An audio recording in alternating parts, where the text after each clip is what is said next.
What's going on, guys? King Shrats here, back another video on the channel, and today we are back with another, well, again, there's no name for this, but we pulled up on another pizza place. There are so many pizza places around here that you can just pull up on any random pizza place, and since my Celtics won last time I did this, we're doing it again for the superstition. So this time we went to a restaurant called Vito's Pizzeria. It is located in Elmwood Park, New Jersey. Now here's where it gets interesting.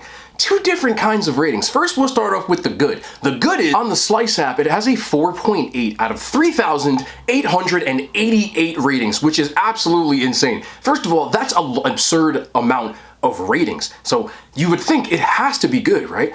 But check this. Of course, because I love to double check my references, we went on Google. On Google, it has an absurdly low 3.7 out of 10 rating. So I am not sure. And upon further review, when we looked at these reviews, oh man, let me give you a review that gave it a 1 star. Ugh, I was tricked into ordering from here because of the good ratings on Slice. I did not like it at all. The crust was drier than dry and the margarita was flavorless. I think they mean like the margarita, they spelled it like the drink, but I think they mean that, doesn't matter. The marinara was flavorless with tons of jarred garlic, which was gross. So, yeah. Another one. I would challenge anyone to find a worse meatball than at this place. Imagine a grayish, rubbery, pressed ball of something served under tomato sauce. How much extra would it cost to use real chopped meat? A real barf fest. The pizza was edible? It says edible. Edible's good. I think they meant inedible. I don't know. Look, grammar, it doesn't matter. So we might have the highest, we might have the lowest. So of course, I got the meatballs. We got, I haven't looked at this yet. We also got a sandwich, but let's do what we do. You know, I got my Jay Tatum. Celtics are up right now by 10, but that doesn't matter because this game is going to be back and forth, and here we go. Y'all ready? Because I'm not.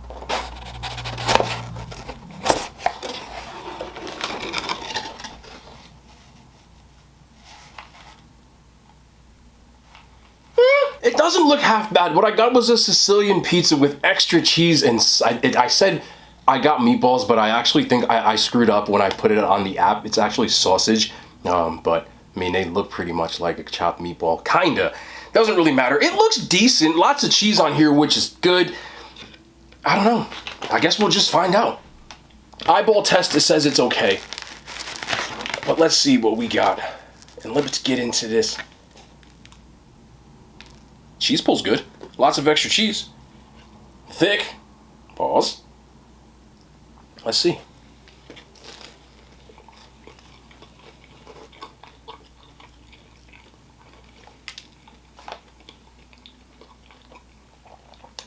This is good. What's wrong with it?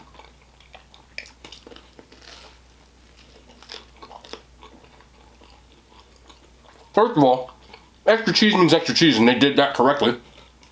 Crust, nice bark, look.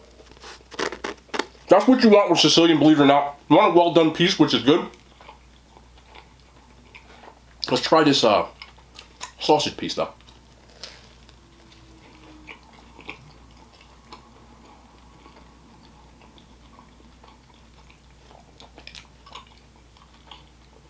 What's the problem? 1 star? You gave this 1 star? I think people are just mad. I don't know why. I think this is a very good slice of Sicilian pizza. You can call me old-fashioned or crazy, which I would believe I'm both. But would you eat this? Booty looks nice. Side looks nice. Crust looks nice. Let's try the crust piece.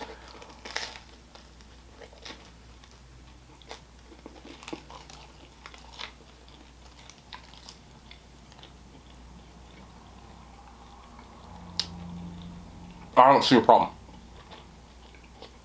I only had 1 grape. I like my Sicilian a little saucier, but I didn't specify that. So there's a regular amount of sauce, and obviously I got extra cheese. I would have liked a little more sauce on it.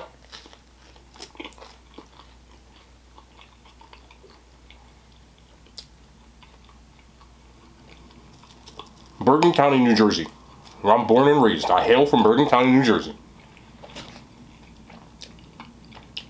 Some people be tripping over pizza. This is a $16 Sicilian place. Sicilian pie, I should say. And I think it's actually very damn good. I don't know if they juiced their ratings on Slice. And I'll be completely honest about that. It looks a little skewed. 10 on one and 3,880 on the other. Seems a little suspicious. I don't know if you can do that. But that's a lot of ratings, especially for a pizza place I've never eaten at. But this is this area, and there's a lot of pizzerias. But at the same time, after eating a slice, out of 5, easily a 4.5. That was very good. The ultimate 2 things for me are this. Number 1, is it cost effective? Normally this same type of pizza, if you're not familiar with Sicilian, it's usually more expensive than a normal pie. This type of pizza usually running about $20 to $25, somewhere in that range. This starts at $16. Additional $2 for toppings.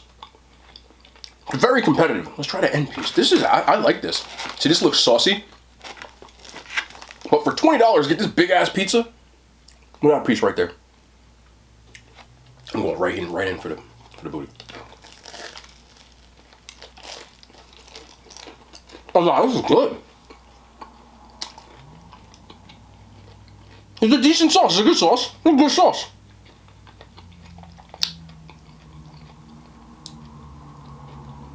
One star is a bit harsh. 1 star means inedible. I've had 1-star pizza on this channel. This is not 1-star pizza. I can respect somebody calling it 3-star pizza, which means okay. I call this 4.5. I would 1,000% order this again. That's the ultimate second test for me. I love the crust. I like the well done undercarriage.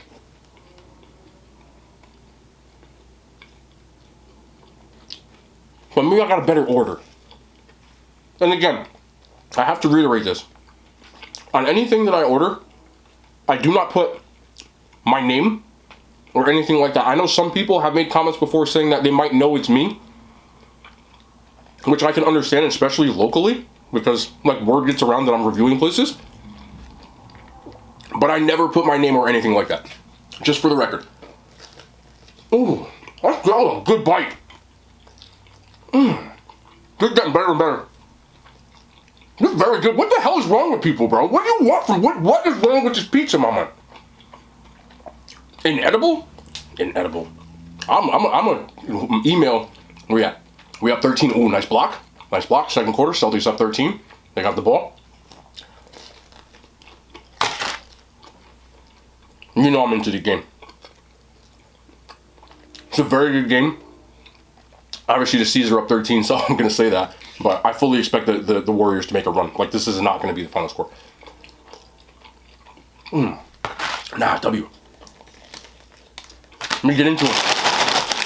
I figured out 3 superstitions already. Might help my Celtics luck. Because last game was an absolute debacle. So. My hands are greasy. Don't matter. That's all 10? Yes. Here we go. Jay Tatum's on deck. Spicy barbecue. A lot of y'all had tried these, saying that I kind of put you on if you didn't know they existed. It's more of a superstition thing, but I do love these chips, absolutely. W ass chip. Sweet and spicy.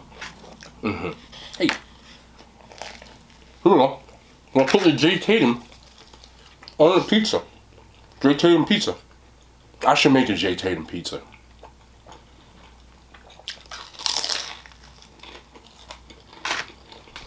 That's fantastic. What was that? Who is that?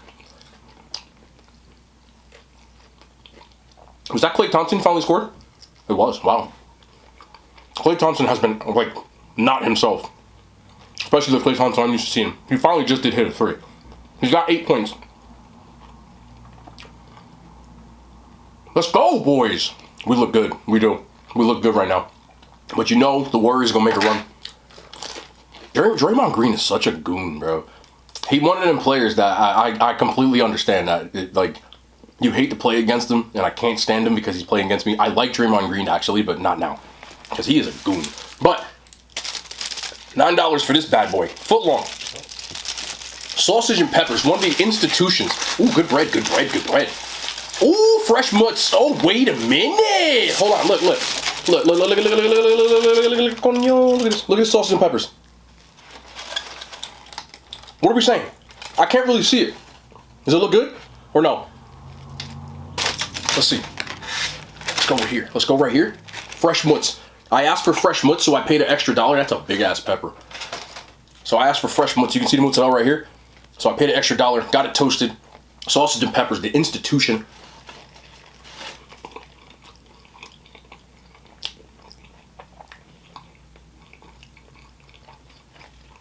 Let me get a bite of this mutts, bro. Let me get a bite of the mutts.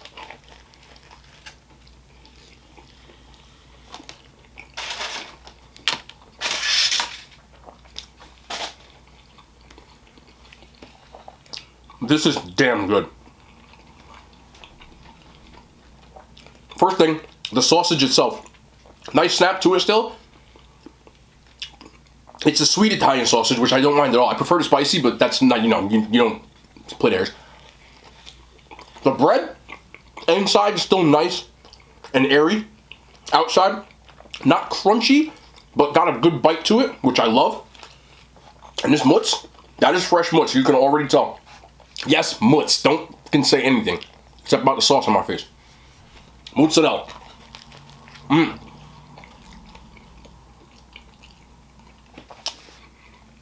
This is a preference thing, but the peppers, still good bite. Yeah, good bite, good bite, good bite.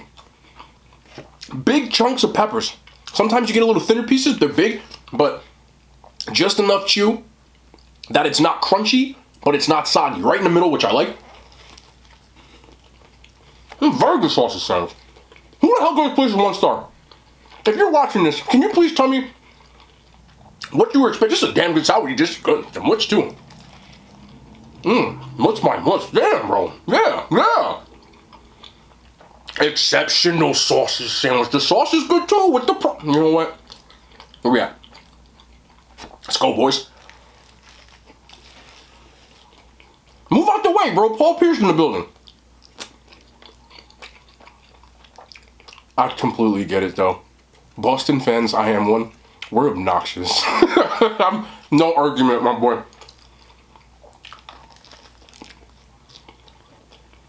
All right, Celtics up 15. Andrew Wiggins. They called a foul on that? Whoa, calm down. Refs seem to trying to keep this game close. I'm not going to cap. But, this sandwich, legit. 4.9. Like, as good as it gets out of 5. As good as it gets. The sandwich is even more exceptional than the pizza. Very, very good. And I will say this. When it comes to pizzerias in this area, every pizzeria, every single one of them that I've been to makes something very good. And a lot of times you gotta find the right thing to order, which I completely understand. Completely. And if you want a good sausage and peppers, here's a good one. Look at that mutts in there. This sausage and peppers is like the ones I used to get old school, back in the 90s, when I just moved, late 90s, to the suburbs, and there was a bunch of old Italian guys that were kind of, still around. And these were the guys that would be like, hey, come here, what are you doing, you little prick, you come here. Those guys, yeah, love those guys, but a lot of my friends' uncles, grandpas, so whatever. They'd be, oh, come here, what are we doing, come get a sausage and peppers, this is how you eat this, come here, you little piece of that's them, right? And they always tell you, look, you gotta have, that's them. This is very good, bro. What a sandwich. This is legitimately legit. Fantastic. Got about 7 minutes left in the half. You already know what time it is. It's time to just dig in, chop it up, talk about the game. Y'all like watching these games along with me. I enjoy it as well. This is a fantastic sandwich. More J. Tatum chips, please.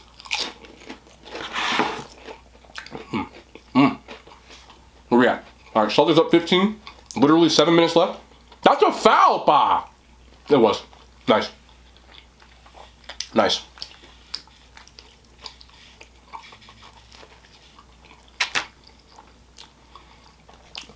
I still think this series is going to be a battle. I think this game is far from over. You know the Warriors are a third quarter team. Anybody who watches the finals knows that. If you're familiar with the Warriors, they always make a run in the third quarter. That is what they do. But right now, they are getting smoked. Like, the Celtics put together a nice little game plan and a decent amount of adjustments, and right now they look really good. That's the Celtics team that when they're playing at their best, they're very hard to beat.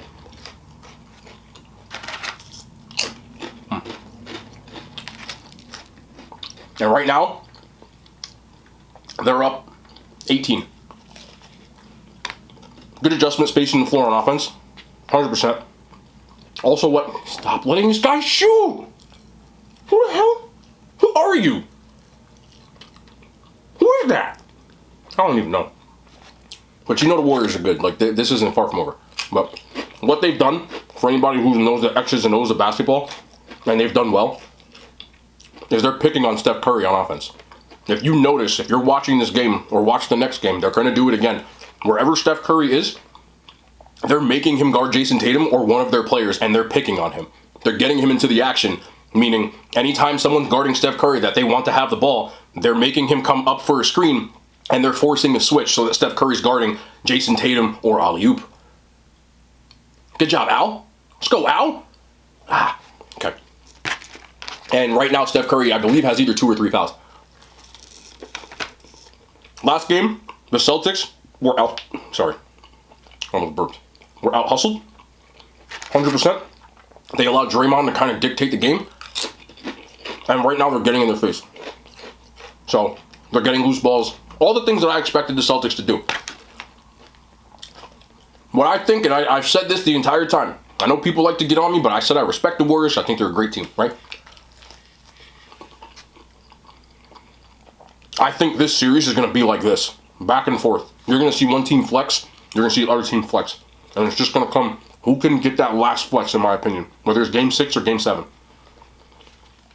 To me, the two best teams in the NBA. And they're going at it. And this is what the final should be about.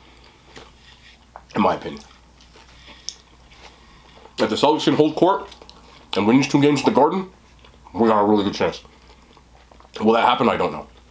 But keys to me to stopping them, it starts and ends with Steph. You're not going to stop Steph Curry. He's going to hit some circus shots. He already has. You got to make life difficult for him, and you got to force the ball into those other players' hands. Right now, Wiggins is the only other player on the team that's kind of been a reliable number 2. Clay's been off, and Draymond is kind of streaky when he shoots. But that's my take. There's my ball knowledge. Not bad. I've also noticed the Celtics being a lot more aggressive attacking the paint and not settling for 3-pointers when they have advantages a lot of times. Steph Curry has made himself a very good defender, but he's still not elite. Klay Thompson is still working himself back. He's been out for a while. He's not the lockdown defender that he used to be. He's still very good, though. So when you have a bunch of guys that can get to the cup, you've got Jason Tatum, you've got Jaylen Brown, you've got Marcus Smart. It's just about spacing the floor and being active, and right now they're doing that. So things look good. All my Warriors fans out there, I love y'all. Y'all know we go back and forth. Y'all like to get on me. I get it. All my people who are just watching the finals, I know y'all enjoying. So this has been a long time for me to watch the season. And I'd like to say this one more time too. Got to get back on the fandom thing, because it seems to be a sore subject for some people. Some people understand. Some people admitted to being on the bandwagon, which I get. It's cool. Bandwagon is a thing, right? There's 2 people specifically. I remember these because I'm reading all these comments. I love talking to y'all. 2 people specifically. One person said, I was salty because the Celtics beat the Heat, and I was mad because the Heat got bounced. And I said, bro, if you're watching, you know it's all love. But what? I was like, are you talking to the right person? I've been eating Jason Tatum's all playoffs. Anyway, that one was wild. And another person, and other people keep saying because I'm from North Jersey, I jumped on the bandwagon. And I repeat, I was born in the 90s. I've been a Celtics fan since I was a kid. We were trash, and bro, we were so bad. I wasn't around for Bird and Parrish and McHale and them boys. That's not my era. I don't know nothing about that. I know who Larry Bird is in them, but the only thing I seen was highlights. I never got to watch that. I'm not that old. What you think, I'm 50? So, in reality, as a Celtics fan, I had 3 good years with the Big Three. So from about 07 to about 2010, we made 2 finals. We lost in one in 2010 to the Lakers. We won in 2007. And we beat the same team. So we had that run with the Big Three. They were already in or past their prime at that point, so the window wasn't that big. Then we traded all of them. And we were trash again. We had Chris Humphries and Gerald Williams, bro. Like, we were trash. Those picks that we got from that trade, we traded the Big Three. Well, we traded Pierce and KG to the Nets. Ray Allen went to Miami. Kind of broke up the band. They've been fighting about it until this year. We gotta make free throws, man. We gotta make free throws, Spot. Come on. So that's really it. But those picks we got from the Nets for those players, years down the road, actually turned into Jaylen Brown. Why are we missing free throws? I'm sorry. PJ free throws, bro. It's a free throw. It's free. Huh? We're making contested threes. We're missing free throws. We're missing like 8 free throws already. Like, what is going on? I'm sorry. The other pick turned into Jason Tatum. And away, no Clay, no PJ Clay, bro. We don't need Klay Thompson to get hot. So we ended up building a nice little team off of that, right? We got Marcus Smart, who was actually a high pick as well. Bro, close the quarter out. Here they go. All right, we're getting lazy. Can we get a timeout? I don't like this. Yo, what's up with Andrew Wiggins, bro? Come on now. And cut it to 12. You know what I'm saying? Oh, here we go with the turnovers, bro. Here we go. Steph Curry for 3. Bang. There it is. Cut it to 9. I called it. The only way the Celtics will lose, in my opinion, this game, and when they do lose, watch them play. They turn the ball over like crazy. Stupid, careless, reckless passes, and that's how they lose. And just like that, an 18-point lead against the Warriors. As I said, this is not the end. They're going to come back. Is now at 9. That's what they do. And what makes the Warriors so scary is they got a bunch of sharpshooters, and you got the best one, arguably, in the history of the game. Some people will say Ray Allen. You got Reggie Miller. Let's talk about that. Let's talk about that. Now, I'm a huge Ray Allen fan. Obviously, he was a Celtic, but also, when I was a kid, some people might not be familiar with this, but he did a movie. A Spike Lee movie called He Got Game with Denzel. Because of that, true story, as a freshman on the basketball team, I played varsity. I'm not trying to say it as a flex, but I wore number 34 because of Ray Allen. Jesus Shuttlesworth was his name in the movie. So I was a Ray Allen fan even when he was on the Bucks. And he went to the Sonics, who don't exist anymore. Then we got him on the Celtics. He was also good at UConn. Ridiculous knockdown shooter. Quick release, barely miss. And this might be a contention point for a lot of people. And no shade to Reggie Miller. I didn't get to see much of him because I was a little young, but I do remember my dad yelling at the screen because he made the Knicks choke like 40 times, and then he yelled at Spike Lee. Remember that. I was super young. I don't know what year that was, but I remember that. But nobody to me is better than Steph. The difference between Steph and Reggie and a lot of those three-point shooters, the real elite ones of all time, none of them, as good as Steph, somewhat, had the ability to create their shot like Steph. Steph is annoying to guard just like Ray Allen was, and Reggie, because they would constantly run around and run through screens and weave through people, just find a little opening, get to their spot, bang. And it was tough to guard. Ray Allen was a master at that. And I saw some highlights of Reggie. I believe he was very good at it too. But Steph is different in the sense of he's got ridiculous handles. So a lot of trickery behind the back, step backs, and the other thing is Steph's range literally changed basketball. This guy's pulling up from the logo at Davidson in college. I remember that too, because I don't remember how old, I was young. I don't remember what year that was. It was like the late 2000s. So, Steph makes circus shots all the time, and he makes them look routine, and that's scary. You don't see that.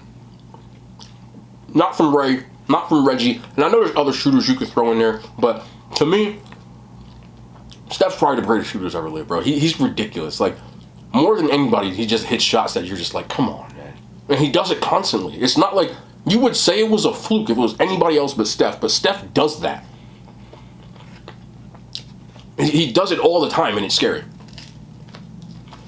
Respect to Klay Thompson, too, though, because even though he's been cold this series, he's also like that. The one lasting impression I have of that team, the Warriors, was when they came back against, I think it was the Thunder, like the mid 2010s, and they had that one quarter where they scored like 40 points in like a short ass burst of time because they kept just running down and gunning, and they erased that lead, and they broke up the Thunder. That was like when I was like, man, this team is ridiculous, you know. And he changed basketball. Okay, balls. We got the ball back. Can I get a foul? Yes. So, that's my lasting impression. This game's gonna make me nervous, I'm not gonna lie. You can see me constantly staring at the screen.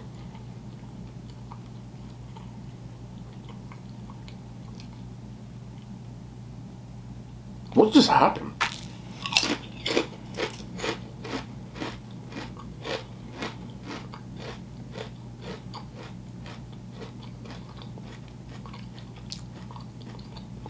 Steph's going, bro. Steph is going. Well, once was 19, is now 7. And 1. Let's go. We're going to see what we're made of now, though. It's going to be a battle. This is going to be a really exciting series. I still think so. I don't think that one team's going to run away with it. But this game is very important for both teams. We want this game. But with that being said,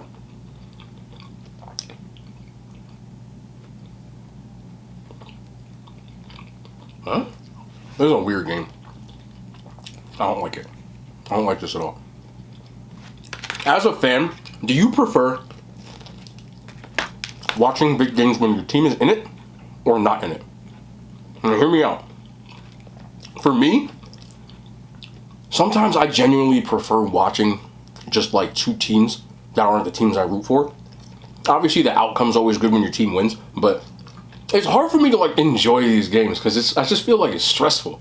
Like, I'm fortunate enough to be a fan of every team that I'm a fan of: the Giants, the Yankees, you know, the Celtics, and even Chelsea Football Club, which is the football / soccer team that I watch. Nah, Clay. Yeah, that's the Clay. Just hit bricks, bro. Steph. There we go. Shot clock violation. I like that. That's defense. That's passion. I need passion. But Chelsea, the Yankees, the Celtics, the Giants. Not only have I been fortunate enough to watch championships with all of them, I've been fortunate enough to watch multiple championships. As a Yankees fan, I've seen 6. Chelsea in the Champions League, I've seen 2. The Celtics, I've seen, this is my 3rd now. And the Giants, I've also watched 3. So, and it's, for me, when you watch these kind of games, like, little fast break, little action, you're done. Let's go. Let me go. Back up to 12. All right. Anyway. Watching those games like this, like, I'm so, like your heart starts racing. I'm going to tell you this. This is true. I didn't watch the second half with y'all, with the Heat in Game 7. When the Heat made that comeback, I wear a Fitbit. When the Heat made that comeback, and Jimmy Butler, they were down 2, and Jimmy Butler pulled up for that 3, my heart went up to like 120, bro. I was watching the game, and I could feel it. Just boom, boom, boom, boom, boom. And he bricked it, and I was like, oh, there it is. Because we almost choked, bro. So I was it's like nerve-wracking. But if I was watching that as a casual fan, bro, I'd have been like, oh, no. You know what I'm saying? It's so different. And, like, one of the finals that I really enjoyed, sorry, Warriors fans, was the 3-1 when LeBron and the Cavs came back and won it. it was just super exciting to watch and watch greatness and just not even have to worry. Like if whoever won, I didn't care. So way less stressful and just enjoyable. You know, Champions League final I just watched, Real Madrid, Liverpool. Fantastic, exciting. The year before, when Chelsea won, bro, I was standing up the whole time. My hands on my knees just watching. Like I was Pep Guardiola, so I'm pointing at shit. It's just not. It's not the same. And a lot of y'all, I don't know if you remember this. Y'all have to watch soccer and know this. Chelsea, 2012, won the Champions League. They beat Bayern Munich. They played Bayern Munich, who's one of the biggest clubs in the world. Easily the best club in Germany. One of the most historic clubs, and etc. Champions League final that year was in Munich. It was at Bayern Munich's home stadium. Nobody thought Chelsea were going to win it, but that year was weird. We just kept beating teams we weren't supposed to beat. And in the 90th minute, Chelsea were down 1-0 to Bayern Munich. And it was like the last shot. And my heart was going 5 billion miles an hour. We kicked a cross in from a set piece, corner kick. My man Didier Drogba, you can't see it, but Didier Drogba, actually I have an autographed Didier Drogba picture, which is right up top, it's right here. My man scored an impossible header, bro. Top bins, the corner. And the announcer was like, Drogba! Started screaming. And the passion, bro. Like the excitement. When I got up, I was running around. But that stress is a lot on you. And I know there's some Warriors fans watching, and a couple Celtics fans out there. Here we go, turn the ball again. We got the ball back? What we doing? What we doing? What we doing? We get some chips? We get some chips? No? We get Marcus Smart for 3? No? What are we doing? Can someone shoot the damn ball? Let's go. But that. So then we tied up 1-1 against Bayern Munich. And it goes to penalties, bro. Penalties are so nerve-wracking. But we finally won. My man Drogba put in the final penalty kick. Whew. That was the first one for me. But that was crazy. But it's hard to watch that kind of stuff. We got about a minute left. But that stuff for me is like, it's like super stressful. But I think some of y'all understand what I'm saying. Like it's hard to watch your team. Bro, the Warriors man. They're just tough. This is a tough series, man. It's a lot of fun, but it's still stressful. Let's go. Who's that? Marcus Smart? All right. I like Marcus Smart, boy. That's passion. I love passion. All right. If you're a fan of soccer, bro, Steph Curry is an actual cheeky. That's exactly what I'm talking about. He just hit a hezzy. Like, I don't know if you know what a hezzy. Like, it's called that. For people who don't watch basketball. Like, it's like a fake thing, like a dribble. Put the ball behind his back. Took a step back. Bow. Like, Ray Allen and Reggie Miller can't do that. Let's go. Is that Smart again? With the green hair looking like the Joker. But y'all get it. I know some of y'all are watching the game right now, not when it's on. And you understand what I'm saying. So, I'm a sports fan, so I'll still watch even if my teams aren't in. Some people kind of only come out to play. Bro, Klay Thompson, bro. Klay Thompson has been like... It's crazy to see, because he's such a great player. To see him not... If I'm put it this way, if Klay Thompson was playing like his normal self, this game would be tied right now, easily. He's been missing open looks, which he doesn't do. But that's why you shoot him up. But it's halftime now. Celtics up. Got the second half. I know y'all gonna give me crap in the comments whether we win or lose, but it's been real. I love y'all, and we'll be back tomorrow. More content. I love y'all hand signs. They made it to YouTube.